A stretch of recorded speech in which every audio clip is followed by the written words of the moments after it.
Monday night edition of the Anaheim Calling podcast. Jake and I are back to discuss the latest preseason happenings for the Anaheim Ducks, starting with the trade that may just never happen between the Ducks and the Carolina Hurricanes. We'll talk about that. Justin Faulk potentially becoming a Duck, something that I don't think any of us saw coming. In addition to that, we're also going to break down the Ducks-Sharks preseason matchup from last night, and pretty much everything in between. So, Jake, are you ready to do this? Yeah. Preseason action here? Yes. Ready to go. Ready to get talking. I had to really think about it on my drive home today. I was like, crap. We haven't talked about the Justin Faulk rumor.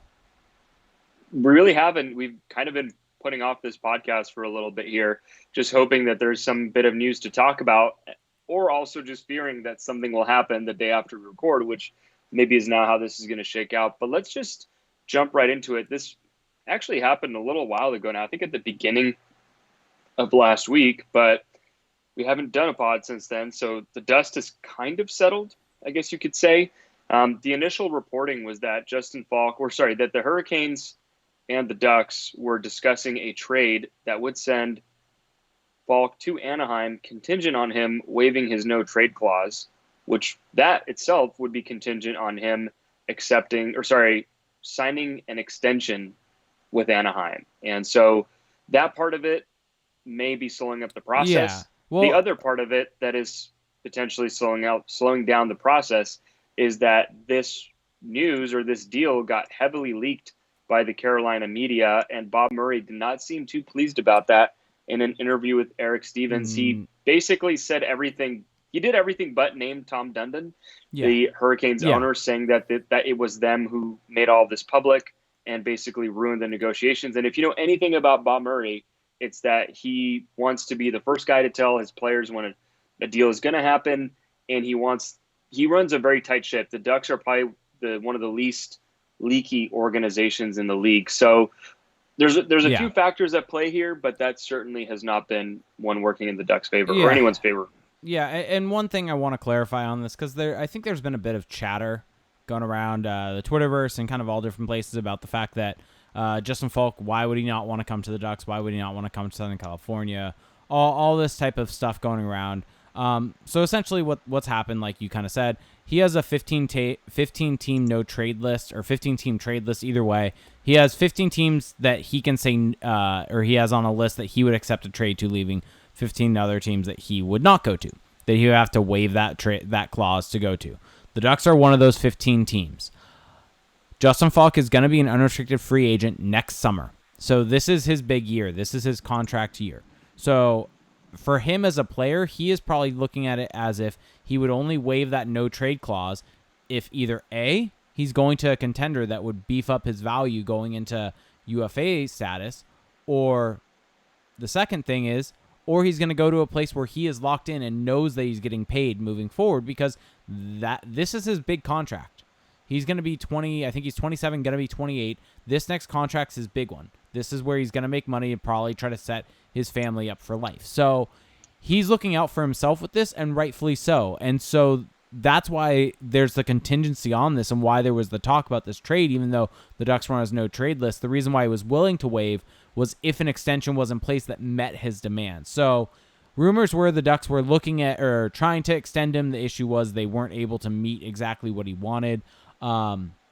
You would have to think that, especially now after Jared Spurgeon signed for, I believe it was a 6-year extension at $7 million a year, something like that. Maybe it was seven years. I don't remember exactly the number off the top of my head, but you would think that Justin Faulk's going to want something similar to that. And the issue that the Ducks would have with that deal is the fact that that deal takes Faulk until his mid-30s. And I think there's a couple things that play with this deal when you, as a Ducks fan, trying to look at this deal just trying to evaluate this deal from a full perspective, with Ondrej Kase potentially going the other way and coming back. And there's a lot of people out there, including myself, that would be like, why would you trade Ondrej Kase for Justin Faulk? And I think when you look at it from a pure trade value perspective, it makes sense. Justin Faulk is a borderline top pairing, if not second pairing, right-handed shot defenseman who puts up points on the power play, is in his prime. All these things lend to him having a relatively high value on the trade market. Now, granted, he only has 1 year left on his deal. Ondrej Kase, on the other hand, for as much as we all love him, for as much as we think that he's going to become a top 9 forward, top 6 forward, maybe even top line forward, if he's able to continue his scoring rates that he's had, with elevated minutes and superior talent that he's going against, it's still a question mark at the end of the day. He's still a guy that has to grow, that has to improve, that doesn't have the same track record. So if you're looking at it from a pure value perspective, it makes sense on that end. Here's the issue with that deal is it makes sense if the Ducks were contending. Because Justin Faulk makes the Ducks better right now. He makes the Ducks better for next year. A couple years down the line, maybe not. Because as we learn more and more about aging curves, we start to know that as guys start to get to the end of their 20s and into their 30s, they start to exit their prime and their production tends to go down. And from the Ducks' perspective, they need to be looking at this from the perspective of it being their contending window. And when I say that, I mean the window for which they will be contending for Stanley Cup, not just being in the mix for the playoffs, which arguably the Ducks are in right now. It is they are a contender for the Stanley Cup. And I think that window opens up for the Ducks when Zegras is full-time on this team. And when that happens, how old is Justin Faulk going to be? 30, 31, 32, something along those lines, and going to be out of his prime. And the issue is he's going to be overpaid, he's going to be on the decline, and he's going to be the same age as Cam Fowler and as Josh Manson. All three of them are going to be over 30 on the blue line. And that is the biggest issue with this trade from a Ducks perspective, is you're trading someone whose contending window aligns with your contending window for someone who's, quite frankly, doesn't. Now, if this trade were to have been done in addition to trading Cam Fowler for a young forward, maybe that makes sense. Because it's a straight swap of Kase Fowler out for Faulk plus a different young forward. And maybe that would make a little bit more sense. Maybe in the grand picture, there's more to this than just this trade. But I think when evaluating this trade for what it is, it doesn't make a whole lot of sense. It doesn't make a whole lot of sense from the Ducks' perspective with where they are right now.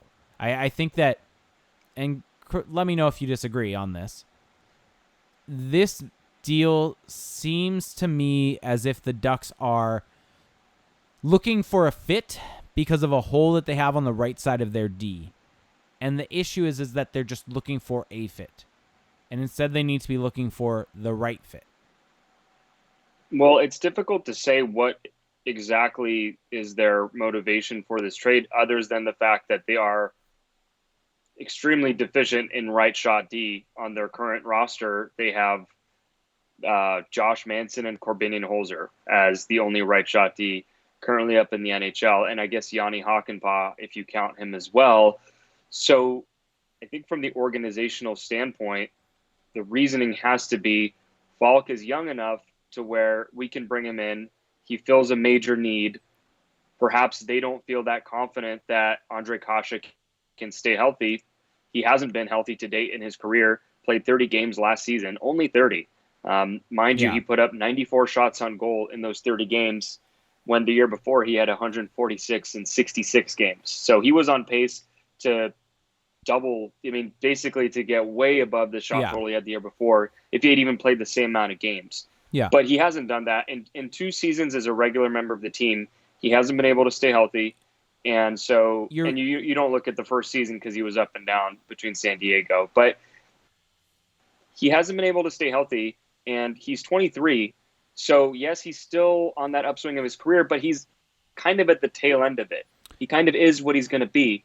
And so, although you don't want to just say he's going to be an injury-plagued guy for the rest of his career, the early indications are really concerning, with the amount of concussions, the shoulder issues. These are, again, I'm not writing off his career by any means. I'm certainly as high on Ondrej Kase as the next guy, but I also could see from a team perspective why they would think, if we can get this all-star defenseman in return, this is a steal, in their heads. And so that's the team rationale, is that Justin Faulk will still be young enough to where when Maxime Comtois, when Sam Steele, when Troy Terry, when all these guys are up on their next deals, we're going to have him locked up and we can just worry about other things. Now, again, this is just my best attempt at understanding why the team would do this, because if you look at their cap sheet right now, they've done a pretty decent job outside of maybe the Silverberg contract, which I know you love. They've done a decent job of getting away from these long entangling deals. I mean, outside of Cam Fowler, Adam Henrique, and Jakob Silverberg, the Ducks aren't committed to anyone past really 2 or 3 years. That's a spot that you like to be in as a franchise that's in a retool. So to bring in a guy like Justin Faulk, who would give you another big block on cap friendly that stretches way to the right, that just doesn't seem to really jibe with where we've been sold that this team is going to as a retooling team. So it doesn't make a whole lot of logical sense from the big picture perspective. I mean, what makes more sense for a retool is, I mean, this is a question for you. What makes more sense? A 23-year-old forward that has high upside and there's potential injury concerns, or a more for sure thing that is about to be on the decline, though, and is not saying that the Ducks have that, because they don't right now. They don't have a right-hand shot D. They don't have a guy that throws pucks to the net in a similar way that Justin Faulk does. But in the sense of, well, they have Josh Manson, who's the same age. They have Cam Fowler, who's the same age. These are all guys that are going to be in that same aging curve situation, and you're just adding someone to that block. Which of those two options is more beneficial for a team in a retool? Oh, I absolutely agree with you that even if you're not really sold on Ondrej Kase long term, at the very least, you can maybe get another great season out of him, or that breakout season, and then trade him. Yeah. Then trade him when his value, when his stock is a lot higher. Yeah. Not when maybe he's a season removed from that. Well, and I think that's the other issue here, is that you're trading a guy when his value is probably at his absolute lowest because of his injury concerns. I wouldn't say it's at its lowest, but it's not. It could be higher. Yeah. Yeah. So here's the thing, though. Here's the thing that I want to circle back to. There's 2 points I want to make quickly here. One is, we shouldn't get so crazy about his injury history, because yes, there are definitely warning signs there, but we shouldn't just be so quick to assume that that means he's going to be an injury prone guy the rest of his career.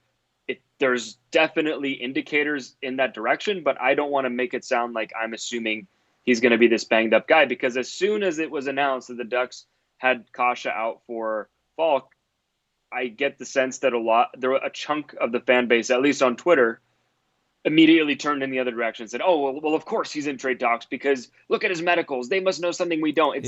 It's this appeal to both authority and the unknown, both logical fallacies that don't really sell me on this trade. Again,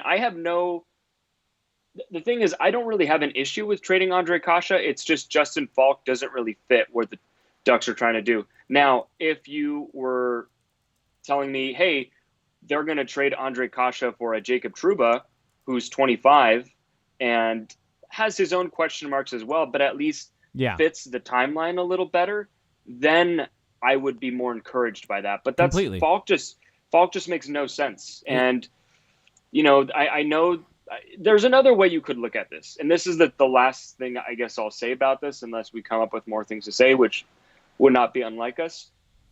Here's the thing that we should maybe be really thinking about when it comes to evaluating the Ducks, because everyone wants to talk about how this is a rebuilding team, a retooling team, a team that's in transition. The Ducks have arguably the best goaltender in the NHL in John Gibson, who is 26 years old and who's going to be 27. He's not going to be this good forever. I mean, goalies certainly tend to defy aging curves in a way that skaters do not, but you can't bank that he's just going to be this elite Vezina caliber goaltender every single season. So in a way, maybe what the Ducks should be most concerned about is maximizing prime John Gibson, because the mistake that so many franchises make that have elite goaltenders, and I'm looking at the Canadiens and the Rangers as examples, Lundqvist and Carey Price, is that they take that goalie for granted or don't really put a great team in front of him. And then it's one of the biggest trump cards in hockey to have an all-world goalie. And so to not take advantage of that while you have it is a mistake that other teams have made in the past. And so I wonder if sure, maybe it doesn't make all the sense in the world to bring in Justin Faulk. I wouldn't do it. But if you just put a good team in front of John Gibson, a competitive team, not necessarily an elite team, how much pressure does that take off of him? And then how much further can he take them as a result? I think it's a question worth asking. I think it is definitely a question worth asking, but I think my counter to that is if you're going to do that, then you need to sell the farm to get every kind of type of player that's in their prime right now. That's the thing, is that you're trying to thread the needle. The Ducks are basically in no man's land right now. They're neither rebuilding and they're not going all in. They're trying to thread that needle, and it's really difficult to win from the middle. Yeah. That's essentially what, and I'm saying this about a team that was not really towards the middle last year. Well, but that's kind of our read on them, is that this is more of a middling team. And as an example for your for what you're saying is look at the Minnesota Wild.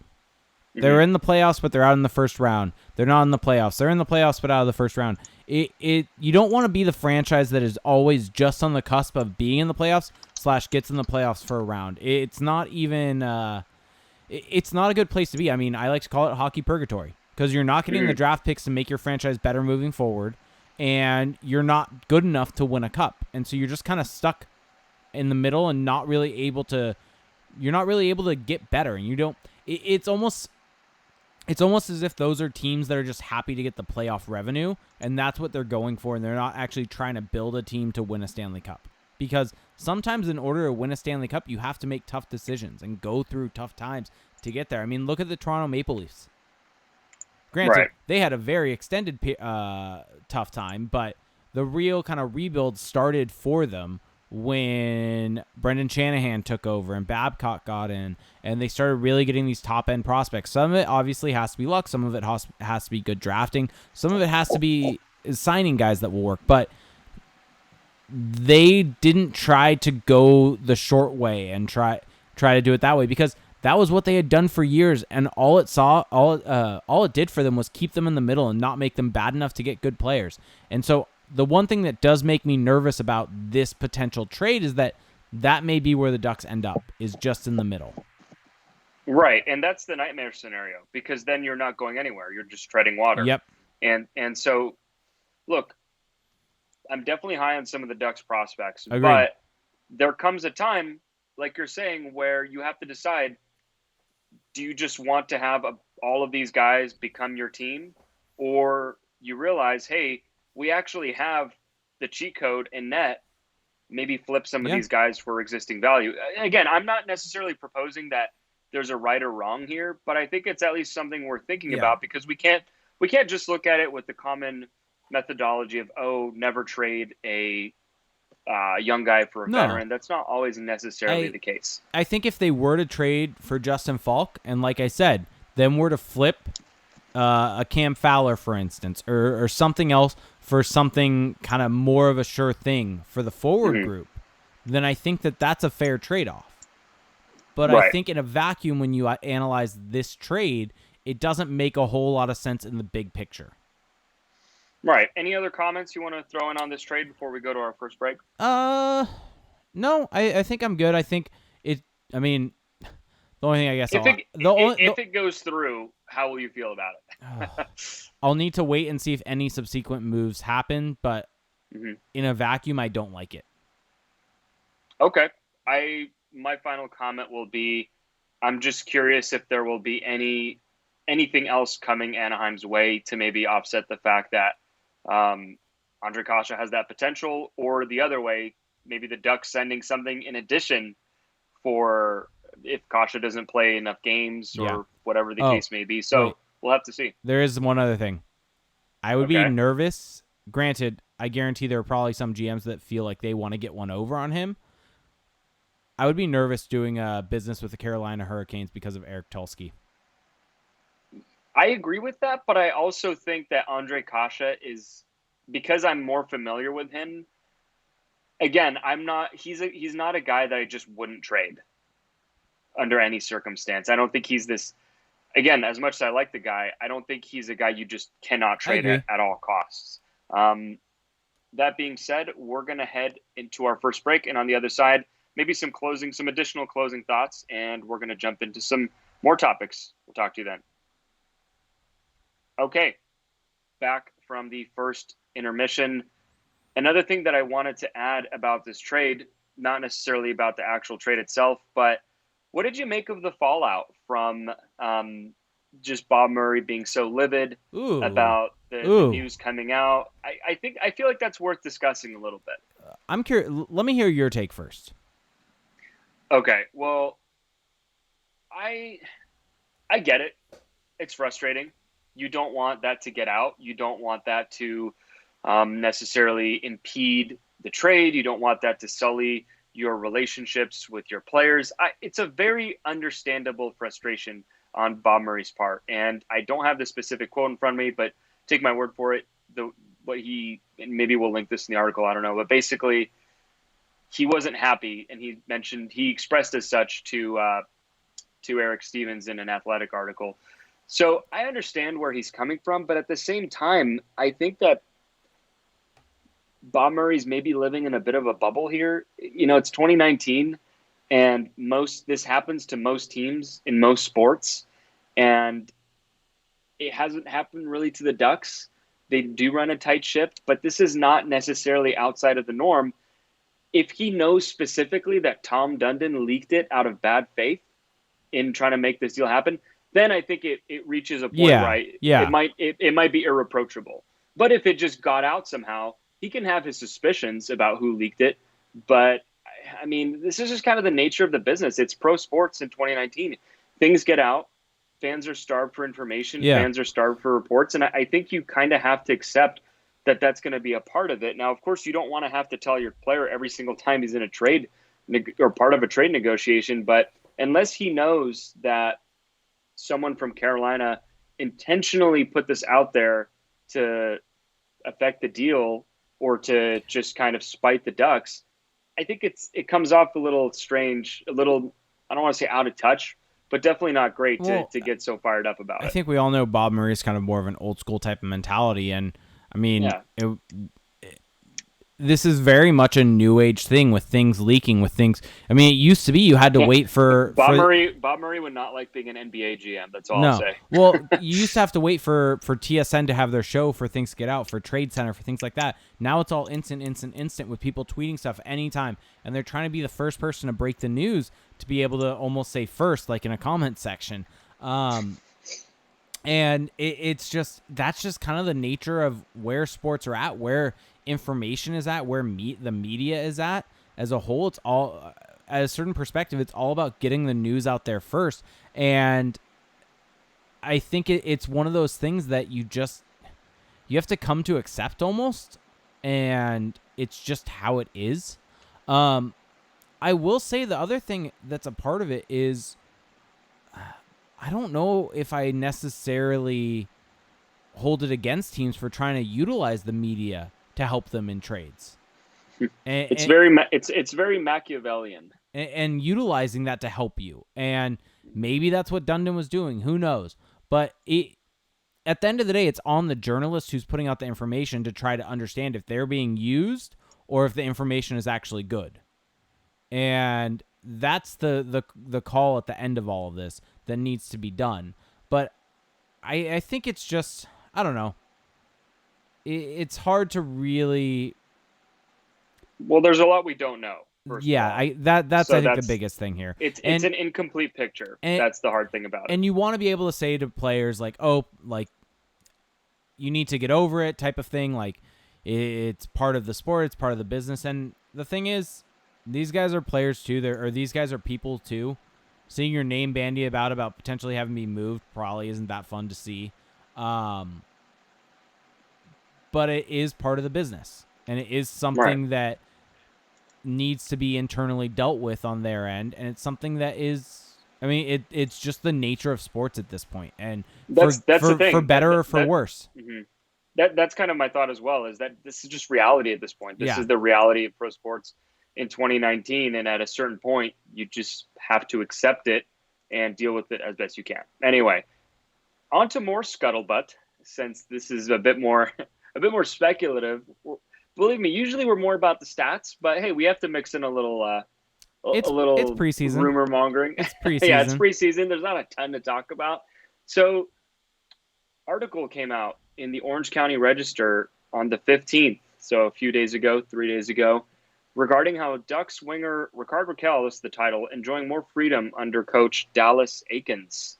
And the comments were interpreted to mean basically that Rickard Rakell did not enjoy playing under Randy Carlyle. And I wanted your take on this article. I don't know if you read it or not. I did. I'm assuming you did. And there was a lot to kind of pick and choose from. This was actually a lengthy interview, a lot of comments from Rakell. And he mentioned things like at times it didn't feel like they were actually playing last year, that they weren't playing to score, that they were just playing not to make mistakes, things of that nature. And then he kind of flipped that into a positive note, saying how fired up he is about Dallas Eakins, how the fact that Eakins went over to Sweden to talk to him in the summer, it just shows how much he cares, that he cares about the opinions of the players, but it cares about the families as well.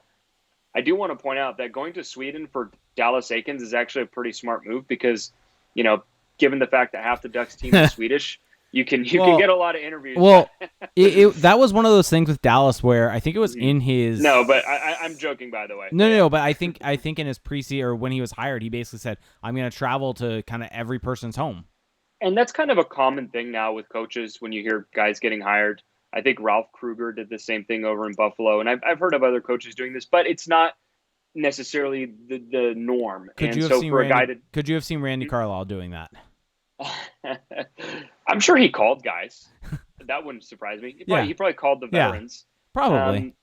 But yeah, I mean, even if it is the norm, for a guy to travel all the way out to Europe from Anaheim to just sit down and talk and have dinner or whatever they did, it does show the guy cares. It's irrefutable. Yeah. And I think that's in the modern game with a different kind of athlete, how you get buy-in is actions over words. And so no matter what the player thinks about your strategy, he's just more likely to buy in because you've demonstrated that you have his best interest at heart, or at least that's how he's interpreting it. And so anyway, all this to say that Rickard Rakell definitely didn't sound pleased with not just how last year went, but also how, things were being directed. What did you make of the article?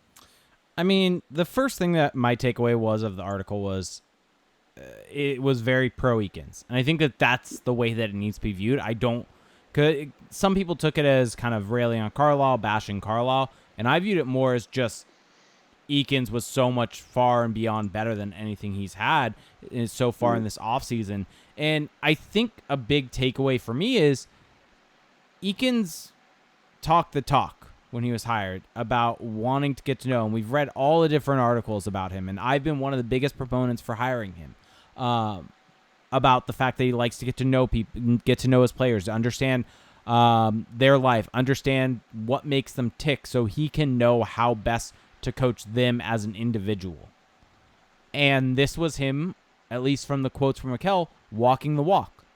He went to Sweden. He had dinner with Rakell and his wife, or fiance, and tried to figure out who Rickard Rakell was.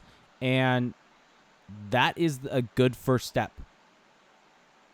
And I think that's my biggest takeaway from this.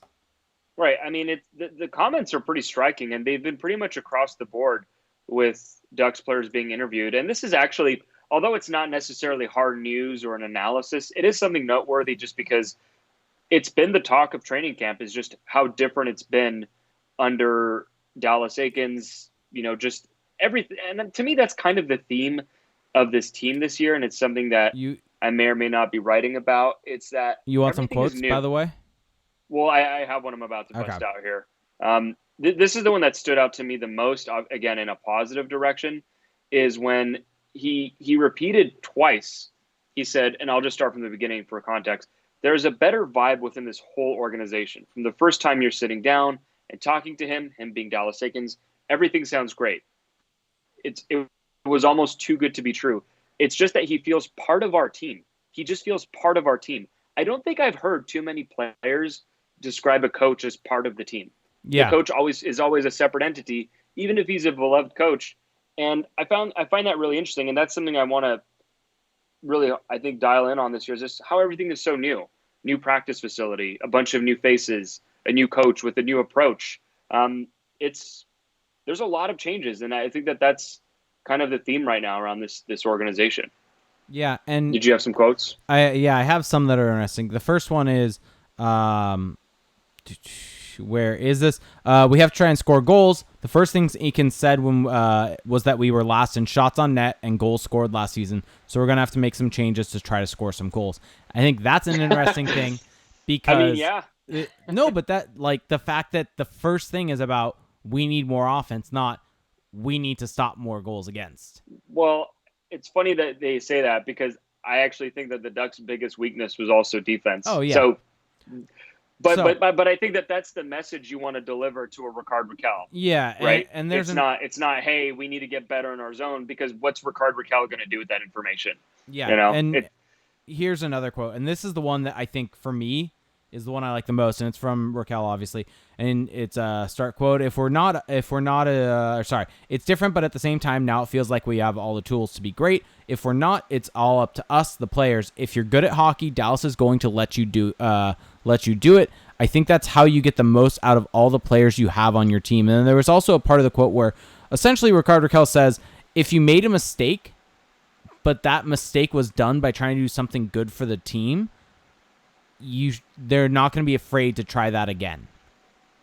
And right. I think that's a very big thing, and that's one of the big things with Eakins is he's trying to harness and utilize the creativity on teams as compared to trying to stifle it.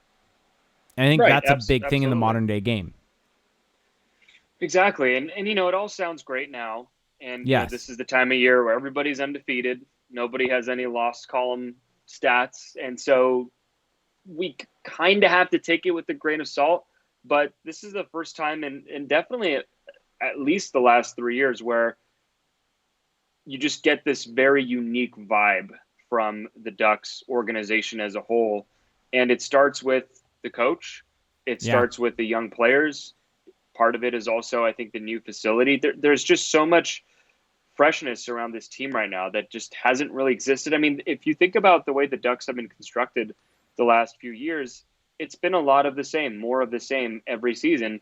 And that's not a bad thing. It's been a product of them being at top of their division, going deep into the playoffs. Getzlaf, Perry, Kessler, Fowler, Silverberg. It's been this kind of steady dose of players, and even Randy Carlyle, a guy who coached the 2007 Cup team. So there's been a lot of familiarity. And to me, I think what's going to make this season interesting, not just from a fan perspective, but also even for us covering the team, is just how uncharted this territory is, how we just don't really know what to expect. And maybe we'll do a full-on season preview podcast before the regular season starts. Yes. But I don't really know how to handicap this team in the standings because we've never really seen this team formulated this way. And so how do you really know what's going to happen? The difference between the floor and the ceiling for points for this Ducks team is huge. Right. Like I could see them being a good kind of playoff capable team that maybe is frisky in the first round. And I could also see them being terrible. Yeah. I feel like there's this huge gap between the two. And I can't decide in my head which one is more likely. I guess we're jumping ahead a little bit here, but I feel like they may struggle to score a little bit. I think that may be the weakness of this team. I actually think the bigger... Maybe that's totally off base, but I feel like I don't really know where, if you look at their forward lineup, although they have a lot of capable forwards, how many of these guys are ready to step up into big offensive roles? I think it's going to be more of a scoring by committee situation. Yeah, which is fair. Which can be important. Well, so if you don't think that's where they're going to struggle, then where do you think that will come from? I think where they may struggle is the fact that they only have 3 legit NHL defensemen on the roster right now. Wow, no love for Michael Del Zotto. Well, not as of right now. We'll see. So this is actually a good segue here into, well, anything else about training camp, the themes and all that? Not that I can really think of. We already touched on my thoughts on the fact that training camp was closed off to the public. If you want to hear my thoughts and Felix's thoughts on that, check out the Patreon episode we recorded. Yeah, so if you're not yet a Patreon supporter, of the show. If you're a longtime listener or a new listener and you just want more content from us, if you're enjoying what you're listening to, for $5 a month, you get 2 bonus episodes where Jake and I will do all kinds of topics. On the last show that we just recorded a couple days ago, we did our top 10 and bottom 10 jerseys of all time in NHL history. And we also touched on the training camp topic. So we just go all over the map. On previous shows, we've done division previews for the upcoming season, our awards ballots. So I actually really enjoyed doing those because we get to go more league wide. We're so dialed in on the Ducks that it's kind of fun to zoom out a little bit and look at other teams as well. So again, if you're interested in that, that's patreon.com/ACPod. Definitely check it out. So on the other side of our second break here, we're going to jump into it maybe a little early, but that's okay. We are going to discuss last night's preseason tilt, the Ducks going up to San Jose, playing the Sharks. Interesting night from a couple of different angles. We're going to get into that right after this break. Okay, back from our second break. That's the last one that you're going to have to go through. Jake, did you get a chance to see the Ducks' thrilling 4-3 victory over the San Jose Sharks last night? I was able to watch the entire game. Well, no, sorry. I listened to half of the first period and then watched the rest of it. So, yes, I was able to watch the in-arena feed from the San Jose Sharks along with the San Jose Sharks radio broadcast. How do you feel about that broadcast? I mean, it's better than nothing. But that's a ringing endorsement if I ever heard one. It's better than nothing, but it's definitely an in-arena broadcast. No, that's the radio broadcast. Oh, I thought you meant the actual like video quality. Oh, no, sorry. I thought you were talking about the commentators. No, I was talking about just the overall presentation. They were whatever. I kind of tuned them out more than anything else. It cracks me up how casually their commentator, Mark Smith, who's a former Shark, uses the word sauce. He doesn't even say saucer pass. You know, most commentators will say saucer pass. He just says, "Oh, look at that sauce. Look at him throwing that sauce out." I was like, okay, interesting. But yes, so the Ducks win 4-3 after being down 2-0 in the first period. We're not really going to go blow by blow like we usually do in the regular season, but we'll go with some of our overarching takeaways. The Ducks had a huge second period. They scored 3 unanswered goals, scored by Devin Shore, Nick Delorier, big offseason acquisition, and Adam Henrique to come back and make it 3-2. The Sharks would tie the game back up, make it 3-3, and then Max Jones would put it away for Anaheim, making it 4-3 on the power play to win the game. I thought it was a pretty big night for Max Jones. Why don't we start there? He scored the game winner, set up Devin Shore's goal. I thought he looked pretty good. What did you think? Yeah, I thought he looked good. I thought he was noticeable on the ice. I thought he was noticeable in on the forecheck. One thing that I'm very interested on is kind of eye test versus numbers in the preseason, because the fact that you have certain guys playing on different lines that are going to be matched up against guys that won't be in the NHL.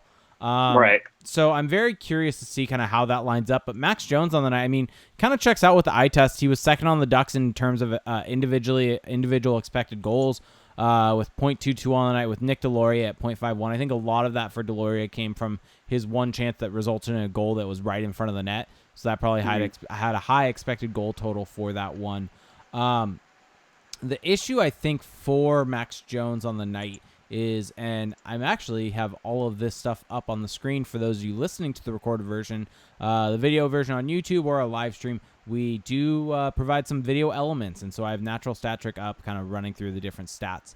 But so if you look at the night, Max Jones as a whole actually was above 54% Corsi for percentage on the night. So pretty good from that perspective. 51% expected goals for. So overall, actually, really good night all around, both from eye test and from numbers perspective. Right. I mean, his biggest strength, again, continues to be how strong he is on his edges. I really think that allows him to, every player, one of basically the top skills coach in the NHL, Darryl Belfry, talks about this, how skills are basically layered. So one skill then enables another skill. And with Max Jones, the fact that he's so strong on his edges and is able to really just not get knocked off the puck, it really allows him to utilize his quick hands, his vision. And you saw that on the Ducks' first goal of the night where Max Jones circled the back of the net, shielding the puck, scanning the ice, and then just throws it on net. Maybe this was intentional, maybe it wasn't, but the rebound went perfectly to Devon Shore, who just had to bang it home. And so I don't really know where to put Max Jones' NHL upside, his ceiling at. Maybe he becomes a 20-goal guy in the best case scenario. But I think at the very least, he seems like an NHL player to me already. Yeah. He had decent underlying numbers. Yeah, actually, sorry. I want to correct that. He had very good underlying numbers in the final stretch of last season. Didn't score a lot, but I think that was mostly due to puck luck and in the bad sense and not the good sense. So it's interesting because this is going to segue into our next player that I want to talk about, Max Comtois. Sorry, go ahead. Real quick, circling back on Jones, I did think he had a real nice finish for a second goal on the power play. And to say nothing of that, and that was kind of what he was missing a bit last year. Was he kind of was a bit snake bitten, maybe due to just missing his shots. Who knows? A little bit of jitters, but the goal he ended up scoring, it was a really well placed shot. A great pass to feed him by the one and only Troy Terry, by the way. And it was just a nice finish, and I think that can be a good thing moving forward. Oh, absolutely. And I'm glad that you brought up the goal because that kind of, like you said, that's something that maybe was missing from his game last year is just that finishing element. A really nice feed from Troy Terry and then the nice quick finish in front.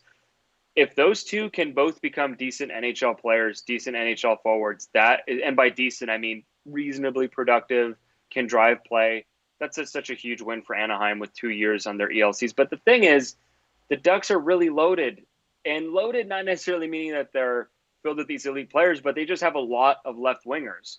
And so another left winger who is maybe in a direct competition with Max Jones, the other Max Comtois, I didn't think was necessarily as noticeable last night, but he did have a nice assist, a pretty feed to Adam Henrique that would put the Ducks up 3-2 towards the end of the second period, just feathering a backhand into the slot after a nice zone entry, or at least carrying it up the neutral zone. Any takeaways at all from Comtois' night? The pass was really nice to set up Henrique. I think Comtois, on the other hand, from Jones, yes, he had that nice play, but when you look at the overall numbers for him on the night, he had 0 expected goals. He had 0 shot attempts, actually, at 5-on-5 on the night. He was well below 50% Corsi for percentage for his line. They were well below expected 50% expected goals for percentage at 34%. And so not only was he not taking shots and producing stuff, his line was getting hemmed in by the other team. Now, how much of that is the fact that this was Adam Henrique with an AHLer, with potentially 2 AHLers against probably getting matched up against... one AHLer, to be fair. He played mostly with... Podolski and Comtois. And so that's my point, is Comtois and... No, Podolski and Henrique, yeah. No, yeah, I said Henrique with 2 AHLers. Oh, okay, sorry. Yeah. Yes, well, but the thing is... Okay, sorry, I guess I misinterpreted that. The point I'm trying to make is that if Comtois is an NHL player, those numbers don't necessarily demonstrate that. That's a good point. And it's one game. I hate to make these sweeping generalities after one game. Also, it's one preseason game where you can debate how much everyone actually cares that's on the ice. But for Comtois, I think he has to care a little bit more because if he wants to play in the NHL, his spot isn't really there waiting for him. I think that if he plays and brings another level, he will be able to get a spot on this team. But it's far from a sure thing that he'll be on the team come opening night. Yeah, especially with how good of a night Max Jones had. Right. So that being said, with Comtois, I still like the upside. The playmaking is there. So I'm kind of going to focus more on that than maybe some of the numbers that we can decide how much those are real and how much those aren't in such a small sample. Now, this brings me to my next player that I want to talk about.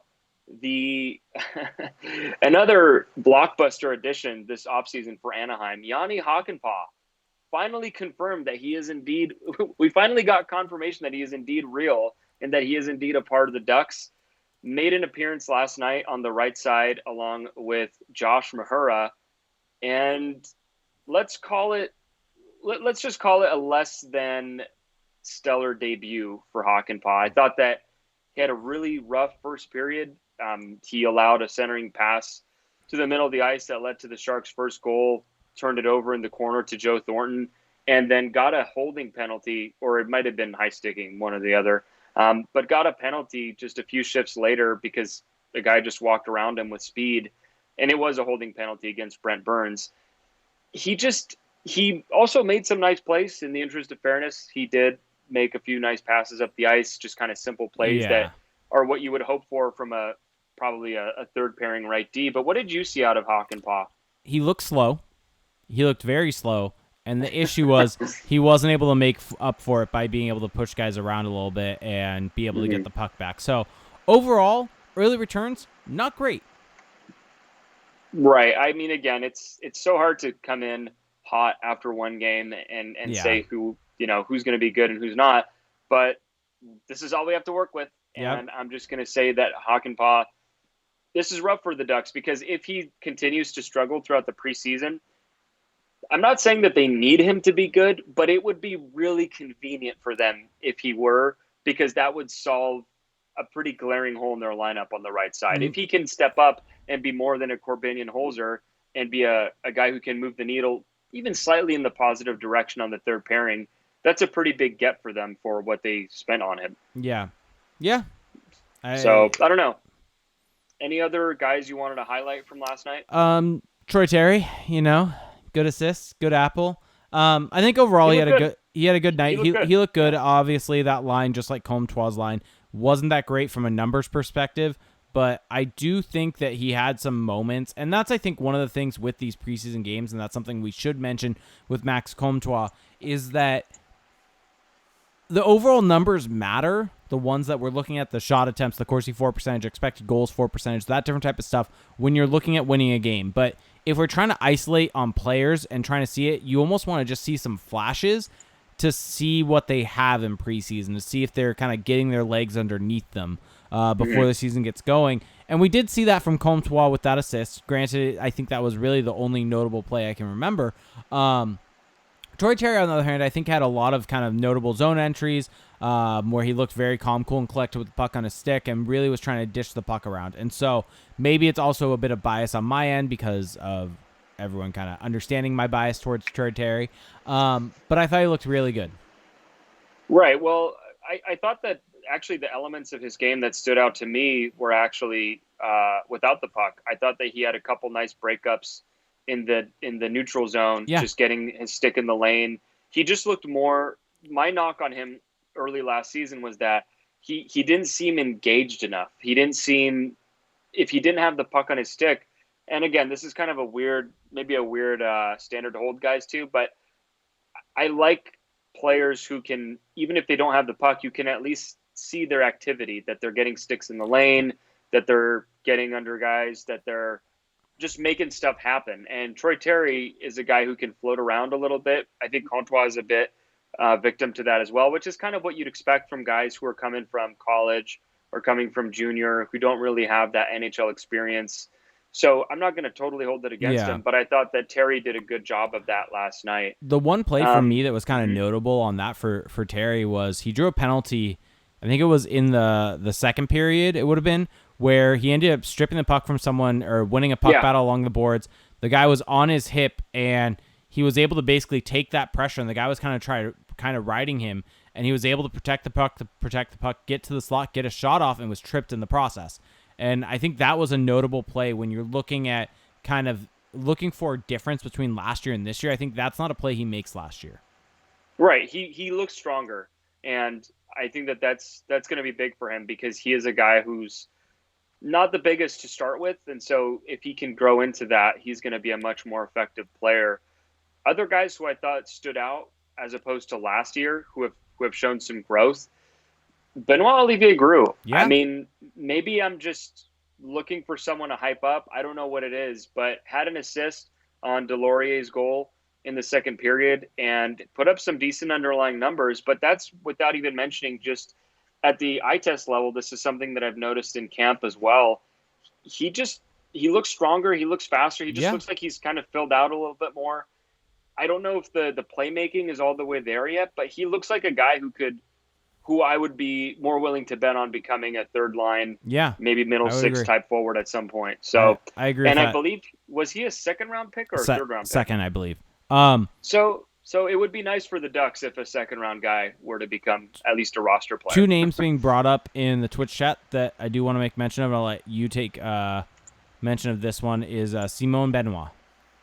Or as the Sharks broadcast crew kept saying, Simon. And at one point in time, they were like, it is funny that these guys are having English pronunciations now with Simon. And it's like, nope. Oh, so maybe they were actually told that by the media or by the PR staff. Debatable. I don't know. I mean, I don't know. I'm going to go Simon Benoit, though. It's funny because I was pointing out some of his better plays on Twitter last night, and someone asked me, is this like your pet project or something, trying to hype this guy up? And I'm a fan of his game. I mean, he's from the first time I watched him play, he seems like a guy who could become an NHL defenseman. He's pretty quick moving the puck up the ice, which is always something that you value in today's game. He seems pretty reliable just whenever he's making a play. Now, I do think he still has some things to work on, just like any player does, especially without the puck. But I thought he looked good. I definitely think that I don't really see him making the Ducks out of camp just because they have a lot of left-handed guys, including guys that they acquired out of UFA, like Michael Del Zotto. Mm-hmm. And I think that's probably the third spot lefty. That's where that's going to end up. But yeah, I mean, Benoit probably at some point will have an NHL future. A longtime listener, the Honey Badger, chimes in that he actually thinks that it's pronounced Simon, that is the way that it was said in an interview at one point in time. So maybe it is Simon, and we've just been saying it wrong this whole time. I think he probably wants that just so people actually just don't botch his name every time. Yeah, that's my guess. And then Daniel Sprong. So Sprong. Yeah, he looked good. Yeah, he looked good. Puck a lot. So yeah. He led the Ducks in shot attempts at 5-on-5 with 5 shot attempts. I think the only issue that you can maybe find is that they weren't the most dangerous chances with him having 5 shot attempts, but only having .16 individual expected goals. So the shots were all really from the outside. Well, he had three individual scoring chances. But that kind of tells you, what they're listed based at. upon the expected goal model, is that the locations while they were scoring chances were probably on the exterior of the scoring chance. Right, limit. Or that just the other attempts diluted his overall expected. 0.16 is not very high. Well, he looked good. Yeah. I thought he had a good game. I also thought Isaac Lindstrom had a good game. He's a guy who I'm becoming more high on. So, lots to take away from this game. I'm not going to make much of the veterans play. I thought Josh Manson had a really rough night. Oh, I thought Manson and Lindholm were good. Maybe there were just a few shifts where Manson looked really bad. But I'm going to give him the benefit of the doubt. He's got nothing to prove in these games. Yeah. He's just trying to get right, so I'm not going to hold that against him. But I think he got walked a couple times, and he just was kind of turning it over. I don't know. But I'm not, again, going to hold that too much against him. What did you make of Anthony Stolarz, our first look at Anthony Stolarz in net for Anaheim? I think the only notable play was at one point in time there was like a 2-on-1, and he slid across and somehow kept the puck out. It was whatever. Yeah, especially for a goaltender who was playing half the game. It's a pretty small he had sample. that one goal at the end of the second period that went short side high. Or no, it was in the third period that went short side high on him from a pretty bad angle. And granted, Chris Weidman probably needs to close that guy out a little bit better on the Sharks. But it was from a pretty wide angle, and he let it beat him up high short side. Right. All right, well, that's pretty much all I've got for last night's game. Did you want to do any questions? Yeah, so we're about to hit the hour mark. Yeah, so people in our Twitch chat, if you have any questions, please throw them in the Twitch chat. So for those of you listening to the recorded version of this or watching the video version of this on YouTube, you can find all our videos on YouTube. Search for AC Pod. Please like and subscribe. Helps out a lot. But for those of you watching there, you can also watch our videos live at twitch.tv/ACPod. You can subscribe to the channel, and you can do it in a way that's completely free to you. If you have Amazon Prime, you get one free Twitch Prime subscription each and every month, and it's a way for you to support the show in a way that's completely free to you, and it does help out more. You get a special badge next to your name, you get special emotes in the chat, and you can also just chat with us. It's a good time. You get preferential treatment. Yes, that is actually a very big thing. When our chat gets very bogged down, which it can during the season, we try to prioritize any questions from members of the Twitch chat that are Twitch Prime members, or Prime or subscribers. So we got a question in here. Oh, there was one earlier from our good buddy Chad, Quack City, had asked. He's going to Vegas this weekend. Any suggested bets? And Piggy7 SWAT had mentioned that the over-under on the Ducks this year is 80.5, I believe, or 81.5. Whew. So suggested NHL bets. Specifically are we restricting Ducks. This to the Ducks? Well, I think I would take the over. 80 points is not a whole lot. I could see them getting 85. I would go for that over. I would go for that over. What's the line, though? That line What are the odds? I have no idea. That I don't know. I'm gonna look it up while you go through the questions. That seems really low, to be honest. Yeah, that's kind of absurdly low, actually. Yeah, so that's one of those where I would bet the over. All right. Slam that over. Yeah, so Piggy7 SWAT said, question, with Jones, Shore, Sprongs looking solid as a line last night, should they be the fourth line this year, some combination of Delorier, Rowney, or Sherwood? So this is something that I'm struggling with right now is I can't decide which lineup I'm supposed to take more seriously. So in the training camp scrimmages and drills, the Ducks had, I believe, Delorier, Rowney, and who was on the right side? Why am I blanking on this now? And Derek Grant as a fourth line. And to me, that seems a lot more like what I would envision an NHL coach wanting as his fourth line. Just experienced veteran guys who are just not going to blow it. Not saying that that's the right call. So I don't really see that combination of guys being the eventual fourth line. But that being said, they're also being used in actual games. Well, one game, so I can't use the plural, but you get my point. I just don't know which one I'm supposed to put more weight on. I have a feeling that that's not going to be their fourth line.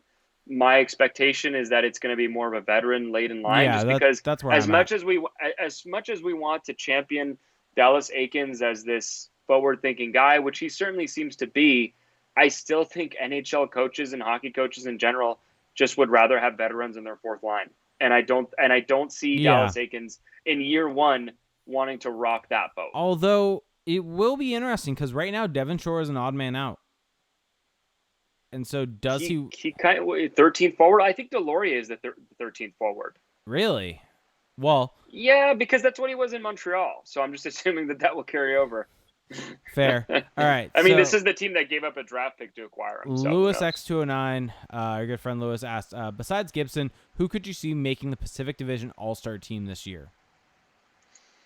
I think Rickard Rakell could certainly make the All-Star team. I think that if you look at his statistics last year, he went from scoring 34 goals the year before, shooting 14.8% success rate on 230 shots, to this year to last year playing 8 less games, scoring 18 goals, pretty big drop off, and with a 9.3 shooting percentage on 194 shots. So a lot less shots, and that shooting percentage got cleaved pretty significantly. His career average is 12.7, so I'm kind of expecting him to be a regression candidate, but in a positive way. I think he'll get closer to his career average. I think the Ducks are they're gonna look to push the pace more. That seems to be what we're hearing out of camp, and so I could see him getting back to 30, maybe even eclipsing 30 and getting into the mid 30s, and that's in a Pacific Division that is a bit all over the place. I could see him being an all-star this year. All right. Ken Pafu asked, do you think Getzlaf will no longer be that great by the time Zegras joins the team? Well, yeah, take this one. This is your question. Yeah, I'll take this one. So I actually think Getzlaf will still be fine. I don't think he's going to be producing at 50, 60 points. Maybe it's going to be more in the 40 range. But I think Getzlaf's game should be able to age relatively well because he's not reliant upon a shooting touch. He's not reliant upon speed. He's not even that reliant upon physicality. He's relied upon his ability to pick out guys with passes a la Joe Thornton. And we've seen how long Joe Thornton's been able to continue to play. He's not going to be a game-breaking talent by the time Zegras comes in.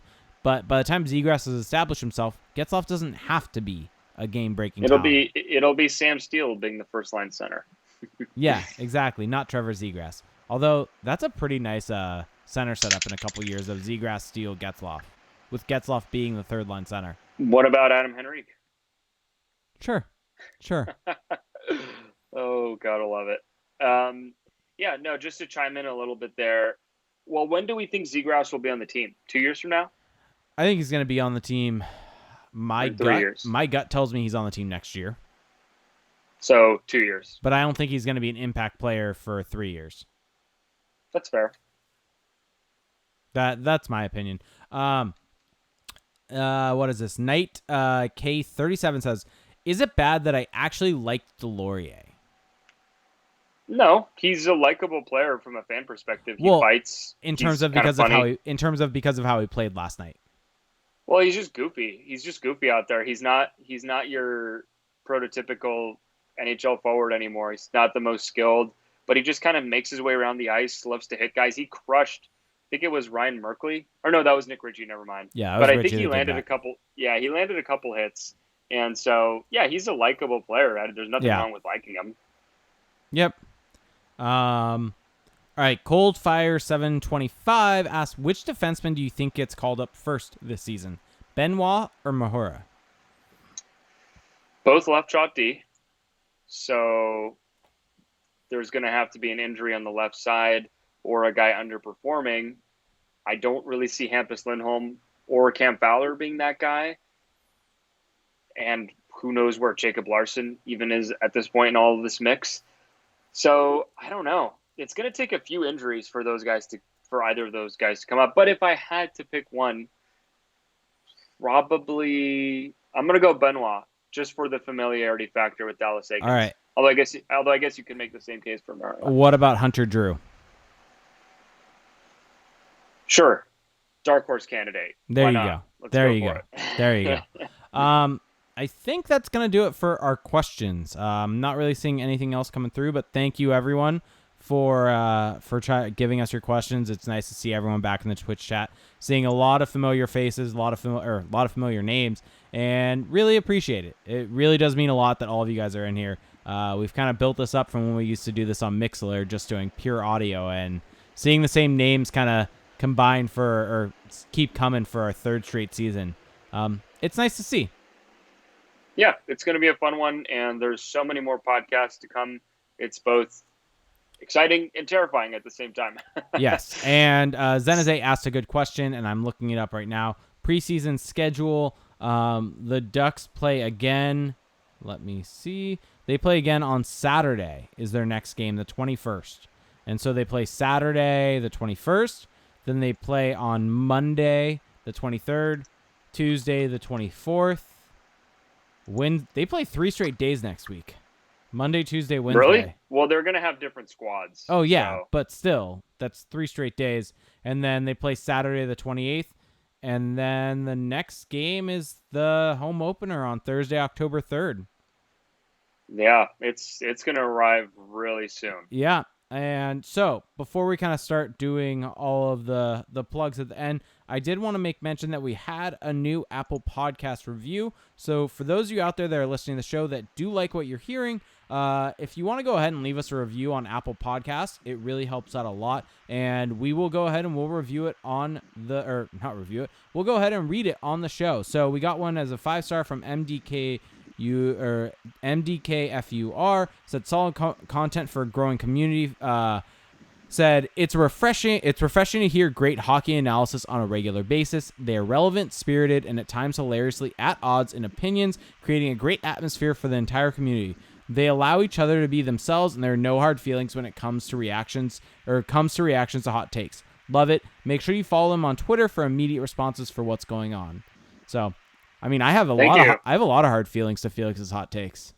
I don't know what you're talking about. What the heck? I don't have any hot takes. That's untrue.